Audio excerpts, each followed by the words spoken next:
Hello mga ka-shepherd, good afternoon. Yada ita ni ining sapa karon sa kilid sa sapa nga daghang mga kakahuyan.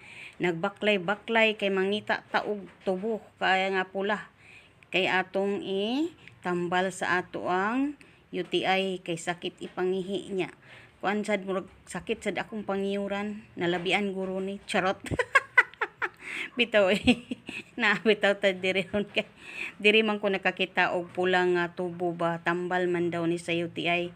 Mao na lagi ni resulta sa mga taong sirok og coke og kanang junk foods kanang giikapila na ingna nga dili magkaon ana lami manggod. Bakit man ang lami lagi mao na gibawal ganahan pagid noon ta ana imbis nga gibawalan na nga di pa kanon ana mukaon jud kay lami lagi ngano gyud kaha ng lami no nga mukaon man gid ta bisag gidili sa tuwa.